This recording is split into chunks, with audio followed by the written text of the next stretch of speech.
ഇന്ന് നമ്മൾ നോക്കാൻ പോകുന്നത് നിങ്ങളുടെ പ്രാക്ടിക്കൽ എക്സാമിന് വരുന്ന സർവേയുടെ ടോപ്പിക്സ് ആണ്. കഴിഞ്ഞ വീഡിയോയിൽ നമ്മൾ ഡ്രോയിങ്സിന്റെ പോർഷൻ ആണ് നോക്കിയത്. അപ്പൊ അതുപോലെ തന്നെ സർവേയിൽ ഇമ്പോർട്ടന്റ് ആയിട്ട് വരുന്ന ടോപ്പിക്സ് ആണ് നമ്മൾ നോക്കുന്നത്.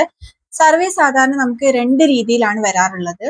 ഒന്ന്, നിങ്ങൾക്ക് ക്വസ്റ്റ്യൻ തന്നിട്ട് നിങ്ങൾ അതിന്റെ പ്രൊസീജിയറും അതുപോലെ തന്നെ അതിന് ആവശ്യമുള്ള എക്യുപ്മെന്റ്സും അങ്ങനെയൊക്കെ എഴുതിയിട്ട് നിങ്ങൾ ഫീൽഡിൽ പോയിട്ട് ആ സർവേ ചെയ്ത് വന്നതിന് ശേഷം നമ്മൾ ടേബിളൊക്കെ വരച്ച് അല്ലെങ്കിൽ എന്താണോ തന്ന ക്വസ്റ്റ്യൻ അതിനനുസരിച്ചിട്ട് നമ്മൾ വരച്ചിട്ട് അതിന്റെ ടാബുലേഷൻസ് ഒക്കെ കാൽക്കുലേറ്റ് ചെയ്തിട്ട് ചെയ്യുന്ന രീതിക്ക്, അതായത് പ്രാക്ടിക്കലി നിങ്ങൾക്ക് ചെയ്യാൻ വേണ്ടിയിട്ട് വരും സർവേ. നിങ്ങളിപ്പോൾ ചെയ്യാറില്ലേ, ടൂൾസ് ഒക്കെ എടുത്ത് പുറത്തു പോയി ടീമായിട്ടൊക്കെ ചെയ്യാറില്ലേ, അതുപോലെ ചെയ്തതിന് ശേഷം റീഡിങ്സ് ഒക്കെ എടുത്ത് വന്നിട്ട് അത് നമ്മുടെ ആൻസർ ഷീറ്റിൽ എഴുതിയിട്ട് നമ്മൾ കാൽക്കുലേറ്റ് ചെയ്യുന്ന രീതിക്ക് വരും. അല്ലെങ്കിൽ വരുന്ന രീതി എന്ന് പറയുന്നത് ക്വസ്റ്റ്യൻ തരും. നിങ്ങൾ ലെവലിംഗിലൊക്കെ ചെയ്യാറില്ലേ, HI മെത്തേഡ് ഉപയോഗിച്ചിട്ട് സോൾവ് ചെയ്യുന്ന പ്രോബ്ലംസ്, അല്ലെങ്കിൽ റൈസ് ആൻഡ് ഫോൾ മെത്തേഡ് ഉപയോഗിച്ചിട്ട് സോൾവ് ചെയ്യുന്ന പ്രോബ്ലംസ്, അങ്ങനെ അതൊരു പ്രോബ്ലം ആയിട്ട് തന്നെ വരും. എന്നിട്ട് നിങ്ങൾ ജസ്റ്റ് ഫീൽഡിലൊന്നും പോയി ചെയ്യേണ്ട, റീഡിങ്സ് ഒക്കെ തന്നിട്ടുണ്ടായിരിക്കും. ആ റീഡിങ്സ് ഒക്കെ ഉപയോഗിച്ചിട്ട് ടേബിൾ ഒക്കെ വരച്ചിട്ട് കാൽക്കുലേഷൻസ് മാത്രം ചെയ്താൽ മതി. അപ്പൊ ഈ രണ്ട് രീതിക്കാണ് സാധാരണ സർവേയിലുള്ള ക്വസ്റ്റ്യൻസ് വരാറുള്ളത്. അപ്പൊ ഞാൻ പറഞ്ഞത് നിങ്ങൾക്ക് ക്ലിയർ ആയി എന്ന് വിചാരിക്കുന്നു. ഒരു രീതിയിൽ വരാറുള്ളത്, ക്വസ്റ്റ്യൻ തന്നിട്ട് നമ്മളത് ഫീൽഡിൽ പോയിട്ട് നമ്മൾ സർവേ ചെയ്തതിന് ശേഷം ക്ലാസ് റൂമിലേക്ക് തിരിച്ചു വന്നിട്ട് നമ്മൾ ടേബിൾ ഒക്കെ വരച്ചിട്ട് കാൽക്കുലേഷൻസ് ചെയ്യുന്നു. മറ്റൊന്ന്, ക്വസ്റ്റ്യൻ തന്നിട്ട് ക്വസ്റ്റ്യനിൽ തന്നെ റീഡിങ്സും കാര്യങ്ങളൊക്കെ തന്നിട്ടുണ്ടാവും, ജസ്റ്റ് നമ്മളത് സോൾവ് ചെയ്തിട്ട് അത് ചെയ്യുന്നു. ഫീൽഡിൽ പോയി ചെയ്യുന്ന കേസിൽ മേ ബി അവർ ഗ്രൂപ്പ് ആയിട്ടൊക്കെ തന്നെ ആയിരിക്കും ചെയ്യിപ്പിക്കുന്നത്. പക്ഷെ നിങ്ങളടുത്ത് സെപ്പറേറ്റ് റീഡിങ്സ് എടുക്കുന്നതൊക്കെ നിങ്ങൾ എടുക്കുന്നത് വന്ന് നോക്കും, അല്ലെങ്കിൽ നിങ്ങളടുത്ത് ചില റീഡിങ്സ് ഒക്കെ ചോദിക്കും, അല്ലെങ്കിൽ അവിടെ വെച്ചിട്ട് എന്തെങ്കിലും വൈവ ഒക്കെ ചോദിക്കും. അങ്ങനെയൊക്കെയാണ് അവരത് സാധാരണ മാനേജ് ചെയ്യാറുള്ളത്. അല്ലാത്ത കേസിൽ ഇപ്പൊ കുറച്ച് വർഷങ്ങളായിട്ട്, ഒരു 2-3-4 വർഷങ്ങളായിട്ട് കണ്ടുവരുന്നത് ജസ്റ്റ് റീഡിങ്സ് തന്നിട്ട് നിങ്ങളത് പ്രോബ്ലം സോൾവ് ചെയ്യാന്നുള്ളതാണ്. അപ്പൊ ഏത് രീതിയിലും വരാം, നമുക്ക് രണ്ട് രീതിയിൽ എക്സ്പെക്ട് ചെയ്തിട്ട് വേണം നമ്മൾ പോകാൻ വേണ്ടിയിട്ട്. ഫസ്റ്റ് ചാപ്റ്റർ നമ്മളുടെ ചെയിൻ സർവേ ആണ്. ചെയിൻ സർവേയിലുള്ള ടൂൾസും കാര്യങ്ങളും ഒക്കെയാണ് ആദ്യം പറയുന്നത്. നെക്സ്റ്റ് ഫീൽഡ് ബുക്കും അതിന്റെ കാര്യങ്ങളും അങ്ങനെയൊക്കെയാണ്. അപ്പൊ നിങ്ങൾ സാധാരണ ചെയ്തിട്ടുണ്ടാവുക ഈ രീതിക്കുള്ള പ്രോബ്ലം ആയിരിക്കും. ഇങ്ങനെ നമുക്ക് റീഡിങ്സ് തന്നിട്ട്, ഇത്തരത്തിലുള്ള റീഡിങ്സ് തന്നിട്ട് നിങ്ങൾ ട്രയാങ്കിൾസും ട്രപ്പിസോയിഡ്സും ആക്കി ഡിവൈഡ് ചെയ്തതിന് ശേഷം നിങ്ങൾ ഏരിയ കാൽക്കുലേറ്റ് ചെയ്യുന്നതായിരിക്കും. ഇതേ രീതിയിൽ തന്നെ ആയിരിക്കും നിങ്ങൾ ഫീൽഡ് പോയിട്ടും ചെയ്തിട്ടുണ്ടാവുക. കഴിഞ്ഞ വർഷം എക്സാമിന് വന്നത് ഇത്തരത്തിലുള്ള റീഡിങ്സ് തന്നിട്ട്, റീഡിങ്സ് തന്നു ക്വസ്റ്റ്യൻ ആയിട്ട്, എന്നിട്ട് ഇത് വെച്ചിട്ട് നമ്മളിങ്ങനെ ഫിഗർ ഒക്കെ വരച്ച് ഓരോ സെപ്പറേറ്റ് ഓരോന്നിന്റെ ഏരിയ ഒക്കെ കണ്ട് ടോട്ടൽ ആ പ്ലോട്ട് എത്ര ഏരിയ ഉണ്ട് എന്നുള്ളത് കാൽക്കുലേറ്റ് ചെയ്ത് കാണിക്കാനാണ് തന്നത്. അപ്പൊ നിങ്ങൾക്ക് അറിയാം ക്വസ്റ്റ്യൻ വരുന്നത് ഇങ്ങനെയായിരിക്കും. ഇത്തരത്തിലുള്ള ഒരു ക്വസ്റ്റ്യൻ ഞാൻ നമ്മുടെ യൂട്യൂബ് ചാനൽ തന്നെ സോൾവ് ചെയ്തിട്ടുണ്ട്, അത് നിങ്ങൾ എടുത്ത് കാണണം. ഇത്തരത്തിലായിരിക്കും ക്വസ്റ്റ്യൻ വരുന്നത്. ഇത് തന്നിട്ട് നിങ്ങളടുത്ത് അത് സോൾവ് ചെയ്യാൻ വേണ്ടി പറയും. അപ്പൊ എത്ര ടോട്ടൽ ഏരിയ ആയി എന്നൊക്കെ ആയിരിക്കും ചോദിക്കുക. 100 മാർക്ക് സംതിങ്ങിന് എന്തിനാണ് കഴിഞ്ഞ പ്രാവശ്യം ഇത് വന്നത്. അപ്പൊ ഇങ്ങനെയായിരിക്കും തരുന്നത്. അല്ലെങ്കിൽ വരുന്നത് ചെയിൻ സർവേ പ്രാക്ടീസ് ചെയ്യാൻ വേണ്ടിയിട്ട് പറയും ഫീൽഡിൽ പോയിട്ട്. അപ്പൊ നിങ്ങൾ ഫീൽഡിൽ പോയി ചെയിൻ സർവേ ചെയ്ത് അതിന്റെ റീഡിങ്സ് ഒക്കെ എടുത്ത് വന്നിട്ട് ഈ ഫിഗർ ഒക്കെ വരച്ചതിന് ശേഷം കാൽക്കുലേഷൻസ് ചെയ്യേണ്ടി വരും. രണ്ട് രീതിയിലും വരാം. ഫീൽഡിൽ പോയി ചെയ്യുന്ന കേസ് ആണെങ്കിൽ നിങ്ങൾ ഈ റിക്വയർമെന്റ്സ്, അതിനുപയോഗിച്ച ടൂൾസ്, അതിന്റെ പ്രൊസീജിയർ, അതിന്റെ ഫിഗർ, ഇതെല്ലാം ഒരു ഏകദേശം വരച്ചിട്ട് വേണം പോയിട്ട് ചെയ്യാനായിട്ട് വേണ്ടത്. അപ്പൊ ആ ഒരു ക്വസ്റ്റ്യൻ മാത്രമാണ് ചെയിൻ സർവേ എന്ന് സാധാരണ കാണാറുള്ളത്. ഇനി അടുത്തൊരു കേസ് കോമ്പസ് സർവേ ആണ്. കോമ്പസ് സർവേ ഒന്നും അങ്ങനെ ചോദിക്കാറില്ല, എന്നാൽ നമ്മളൊന്ന് അറിഞ്ഞിരിക്കണം. സപ്പോസ് വന്നിട്ടുണ്ടെങ്കിൽ അത് എഴുതാൻ നമ്മൾ ക്യാപ്പബിൾ ആയിരിക്കണം എന്നുള്ളതുകൊണ്ട് കേട്ടോ. ഇപ്പൊ കോമ്പസ് സർവേയിൽ ഇങ്ങനെ ഒരു ട്രയാങ്കുലർ പ്ലോട്ട് തന്നിട്ട് അതിന്റെ ആംഗിൾസ് ഒക്കെ തന്നിട്ട് ഒരു ട്രാവേഴ്സ് സോൾവ് ചെയ്യുന്ന പ്രോബ്ലം വേണമെങ്കിൽ തരാം, അതിന് ഇൻക്ലൂഡഡ് ആംഗിൾ ഒക്കെ കണ്ടെത്താൻ വേണ്ടിയിട്ടുള്ള അത്തരത്തിലുള്ളൊരു ക്വസ്റ്റ്യൻ ഞാൻ നമ്മുടെ ചാനലിൽ തന്നെ ചെയ്തിട്ടുണ്ട്.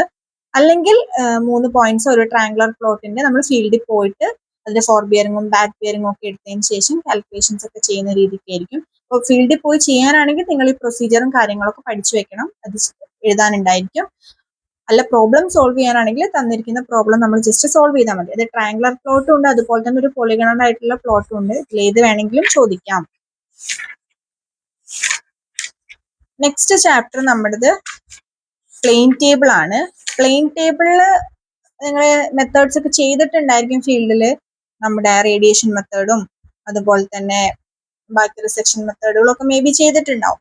അല്ലെങ്കിലും റേഡിയേഷൻ മെത്തേഡെങ്കിലും നിങ്ങൾ ജസ്റ്റ് നോക്കിയിട്ടൊന്ന് പോവാ. അതൊക്കെ ആയിരിക്കും ഏറ്റവും സിമ്പിൾ ആയിട്ട് ഇതൊന്ന് ചോദിക്കാൻ സാധ്യത ഉള്ളത്. ഭയങ്കര കോംപ്ലിക്കേറ്റഡ് ആയിട്ടുള്ളതൊന്നും വരില്ല എന്ന് നമുക്ക് പ്രതീക്ഷിക്കാം. അതിനുശേഷം പിന്നെ വരുന്ന പോർഷൻ എന്ന് പറയുന്നത് നമ്മുടെ ലെവലിംഗ് ആണ്. ലെവലിംഗ് കുറച്ച് കൂടുതൽ ഇമ്പോർട്ടന്റ് ആയിട്ടുള്ള ഒരു ചാപ്റ്റർ ആണ്. കാരണം കൂടുതൽ വർഷങ്ങളിലും ലെവലിംഗ് എന്നുള്ളൊരു പ്രോബ്ലം ആണ് എൻ്റെ ഒരു എക്സ്പീരിയൻസിൽ ഞാൻ കണ്ടിട്ടുള്ളത്. കഴിഞ്ഞ വർഷം മാത്രമാണ് വെറൈറ്റി ആയിട്ട് അവര് ചെയിൻ സർവേത്തെ ഒരു പ്രോബ്ലം തന്നത്. അപ്പൊ അങ്ങനെയും വരാം. ലെവലിങ്ങും മച്ച് മോർ ഇമ്പോർട്ടൻസിൽ തന്നെ നിങ്ങൾ പഠിക്കുക.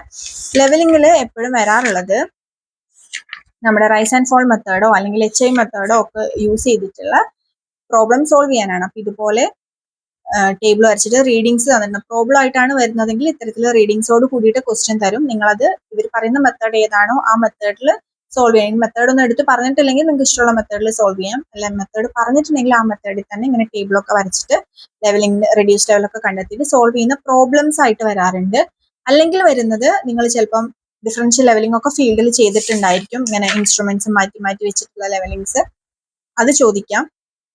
അത് ചെയ്തിട്ട് ഫീൽഡിൽ പോയി ചെയ്തതിന് ശേഷം വന്നിട്ട് ചെയ്യുന്ന രീതിക്ക്. ആ ഫീൽഡിൽ പോയി ചെയ്യുമ്പം അവർ നിങ്ങളടുത്ത് വൈവൊക്കെ ചോദിക്കും കേട്ടോ. ഈ റീഡിങ്സ് എടുക്കുന്നതൊക്കെ ചോദിക്കും. ഒരു സപ്പോസ് സെപ്പറേറ്റ് ഓരോരുത്തരെയും വിളിച്ചിട്ട് ഓരോ റീഡിങ്സ് ഒക്കെ എടുപ്പിക്കാം. അതിനൊക്കെയുള്ള ചാൻസ് ഉണ്ട്. അവിടെ വെച്ചിട്ട് ബേസിക് സർവേന്റെ കാര്യങ്ങളൊക്കെ ചിലപ്പോൾ അവർക്ക് ഒരു വൈവ പോലെ ചോദിക്കാം ഫീൽഡിൽ വെച്ചിട്ട് നിങ്ങളുടെ ഒരു ബേസിക് നോളജ് മെഷർ ചെയ്യാൻ വേണ്ടിയിട്ട്. അതാണ്. പിന്നെ ഒന്ന് നിങ്ങൾ റോഡിന്റെ ഒരു സർവേ ചെയ്തിട്ടുണ്ടായിരിക്കും. റോഡിന്റെ സെൻട്രൽ ലൈനിൽ വെച്ചിട്ട് നമ്മൾ റീഡിങ്സ് എടുക്കുന്ന ഒരു ടൈപ്പ് ഓഫ് സർവേ. നമ്മളതിനെ ലോഞ്ചിറ്റ്യൂഡിനുള്ള ഒരു പ്രൊഫൈൽ ലെവലിംഗ് എന്നൊക്കെ പറഞ്ഞിട്ട് നിങ്ങൾ റോഡിന്റെ ലെവലിംഗ് വർക്ക് ചെയ്തിട്ടുണ്ടായിരിക്കും. അത് നിങ്ങൾ നോക്കണം. ഒരു തവണ പ്രാക്ടിക്കൽ എക്സാമിന് അത് ചെയ്യാൻ വേണ്ടിയിട്ടാണ് വന്നത്, ചെയ്തിട്ട് കാൽക്കുലേഷൻ. അപ്പൊ അതിൽ നിങ്ങൾക്ക് അറിയാം അതിന് ബാക്ക് സൈറ്റും ഫോർ സൈറ്റും മാത്രം എടുത്തിട്ടാണ് സാധാരണ നമ്മൾ ഇങ്ങനെ പോവാറുള്ളത് അല്ലെ. ആ റീഡിങ്സ് വെച്ചിട്ട് നമ്മളിങ്ങനെ ഗ്രാഫ് ഒക്കെ വരച്ചിട്ടുണ്ടായിരിക്കും. നിങ്ങൾ ക്ലാസ്സിൽ ചെയ്തിട്ടുണ്ടായിരിക്കും ക്വസ്റ്റ്യൻ ഞാൻ വിചാരിക്കുന്നു. അതൊന്നും വരാതിരിക്കാൻ വേണ്ടി നമുക്ക് പ്രാർത്ഥിക്കാം. കാരണം ഇത് കുറച്ച് വന്നാൽ നമ്മൾ കുറച്ച് സമയം അതിനു വേണ്ടി നമ്മൾ വേസ്റ്റ് ആക്കണം. അതായത് നമ്മൾ ഫീൽഡിൽ പോയി അത്രയും സമയം നമുക്ക് ഡ്രോയിങ് വരയ്ക്കാനുള്ള സമയം നമുക്ക് മിസ്സാവുകയാണല്ലോ. പ്രോബ്ലം മാത്രമായിട്ട് വരാൻ വേണ്ടിയിട്ട് തന്നെ നിങ്ങൾ ശ്രദ്ധിക്കുക കേട്ടോ. പിന്നെ നമ്മുടെ ഇൻസ്ട്രുമെന്റ്സ് ഒക്കെ എന്തൊക്കെ ഇൻസ്ട്രുമെന്റ്സ് വേണം എന്നൊക്കെയുള്ള കാര്യങ്ങളൊക്കെ അവർ ഓൾറെഡി എക്സാമിന് മുമ്പ് പബ്ലിഷ് ചെയ്തിട്ടുണ്ടായിരിക്കും. അപ്പൊ അത് നോക്കിക്കഴിഞ്ഞാൽ നമുക്ക് ഏകദേശം മനസ്സിലാവും. അതിനെ കുറിച്ചിട്ട് ഞാൻ വേറൊരു വീഡിയോ ചെയ്യാം കേട്ടോ. പിന്നെ അടുത്തത് എനിക്ക് ചെയ്യാനുള്ളത് കോണ്ടൂറിങ് ഒക്കെയാണ്. അതൊന്നും അങ്ങനെ വന്ന് കണ്ടിട്ടില്ല ഇതുവരെ. അപ്പം അതൊന്നും വരില്ല എന്ന് തന്നെ നമുക്ക് പ്രതീക്ഷിക്കാം. പിന്നെ തിയോഡലൈറ്റിൽ ഒരു സിംഗിൾ ഹൊറിസോണ്ടൽ ആംഗിൾ റീഡ് ചെയ്യുന്ന ജസ്റ്റ് ഓർഡിനറി മെത്തേഡ് ഇല്ലേ, നിങ്ങൾ ഒരൊറ്റ ആംഗിൾ മെഷർ ചെയ്യുന്ന 2 പോയിന്റിൽ നമ്മളെ ഒരു പോയിന്റ് ഇവിടെ ഒരു റേഞ്ചിങ് റോഡ് ഇവിടെ ഫിക്സ് ചെയ്യുന്നു, അടുത്ത റേഞ്ചിങ് റോഡ് ഇവിടെ ഫിക്സ് ചെയ്യുന്നു. നമ്മൾ ഇവിടെ ഇൻസ്ട്രുമെന്റ് വെച്ചതിനുശേഷം ഇങ്ങനെ സിംഗിൾ ആയിട്ട് ആംഗിൾ മെഷർ ചെയ്യില്ലേ, ആ ഒരൊറ്റ മെത്തേഡ് മാത്രം പഠിച്ചാൽ മതിയായിരിക്കും. അതാണ് വന്ന് കണ്ടിട്ടുള്ളത് ഇതിന്റെ മുമ്പ് കേട്ടോ. അപ്പൊ ഇതും സർവേന്ന് വരാൻ സാധ്യതയുള്ള ഒരു പ്രോബ്ലം ആണ്. അപ്പൊ ഇത്രയൊക്കെ വളരെ ലിമിറ്റഡ് ആയിട്ട് ഭയങ്കര ബുദ്ധിമുട്ടിപ്പിക്കാതെയാണ് അവർ സാധാരണ ക്വസ്റ്റ്യൻസ് ഇടാറുള്ളത്. അപ്പൊ ബേസിക് ആയിട്ട് നിങ്ങൾ ആ ചെയിൻ സർവേയിലുള്ള പ്രോബ്ലം സോൾവ് ചെയ്യാന്, കോമ്പസ് സർവേയിലുള്ള ട്രാവേഴ്സിന്റെ പ്രോബ്ലം സോൾവ് ചെയ്യാന്, അതുപോലെ തന്നെ ലെവലിംഗിലുള്ള HI മെത്തേഡും റൈസ് ആൻഡ് ഫോൾ മെത്തേഡും ഒക്കെ വെച്ചിട്ടുള്ള പ്രോബ്ലംസ് സോൾവ് ചെയ്യാന് ഇതെങ്കിലും ബേസിക് ആയിട്ട് നിങ്ങൾ നിർബന്ധമായിട്ടും പഠിച്ചിട്ട് വേണം എക്സാം ഹാളിലോട്ട് പോകാൻ വേണ്ടിയിട്ട്. അധികം ക്വസ്റ്റ്യൻ ആയിട്ട് തന്നെ ആയിരിക്കും വരാന്നുള്ളതാണ് എനിക്ക് തോന്നുന്നത്. ഫീൽഡിൽ പോയി ചെയ്യാനുള്ള ക്വസ്റ്റ്യൻ വരാനുള്ള സാധ്യതയൊക്കെ വളരെ കുറവാണ്. കാരണം ഈ മഴക്കാലമൊക്കെ ആയതുകൊണ്ട് അവരും കൂടുതൽ റിസ്ക് എടുത്ത് അങ്ങനത്തെ ക്വസ്റ്റ്യൻസ് ഒന്നും ഇടാറില്ല. അപ്പൊ നമുക്ക് നോക്കാം. എന്തായാലും നിങ്ങൾ നന്നായിട്ട് പ്രിപ്പയർ ചെയ്യുക. ലെവലിംഗത്തെ പ്രോബ്ലംസ് ഒക്കെ സോൾവ് ചെയ്യുന്നത് ഞാൻ നമ്മുടെ വീഡിയോയിൽ ചെയ്തിട്ടുണ്ട് യൂട്യൂബ് ചാനലിൽ. അതെല്ലാം പ്രാക്ടീസ് ചെയ്യുക, കൂടുതൽ ക്വസ്റ്റ്യൻസ് പ്രാക്ടീസ് ചെയ്യുക. സർവേയിലും നിങ്ങൾക്ക് നല്ല മാർക്ക് സ്കോർ ചെയ്യാൻ വേണ്ടി പറ്റട്ടെ. ഇതൊരു ക്വസ്റ്റ്യൻ ആയിട്ടാണ് വരിക കേട്ടോ. സർവേ സെപ്പറേറ്റ് ഒരു പേപ്പർ ഒന്നും ആയിട്ടല്ല വരിക. നിങ്ങളുടെ ഡ്രോയിങ്ങിന്റെ ക്വസ്റ്റ്യൻ പേപ്പറിൽ ഒരു ക്വസ്റ്റ്യൻ ആയിട്ട് ഇതായിരിക്കും ഉണ്ടായിരിക്കും. ഒരു 4 ക്വസ്റ്റ്യൻ പേപ്പർ മൊത്തം ഉണ്ടെങ്കിൽ അതിൽ 3 ക്വസ്റ്റ്യൻ ചിലപ്പോൾ ഡ്രോയിങ് വരയ്ക്കാനായിരിക്കും. ആ 4ാമത്തെ ക്വസ്റ്റ്യൻ സർവേ എന്നുള്ളൊരു പ്രോബ്ലം ആയിരിക്കും, അല്ലെങ്കിൽ സർവേ ഫീൽഡിൽ പോയിട്ട് ചെയ്യാൻ വേണ്ടിയിട്ടുള്ളതായിരിക്കും. അപ്പൊ ഇതും കൂടെ നിങ്ങളുടെ പ്രിപ്പറേഷൻ ജേർണിയിൽ ഹെൽപ്ഫുൾ ആവുമെന്ന് വിചാരിക്കുന്നു. Thank you.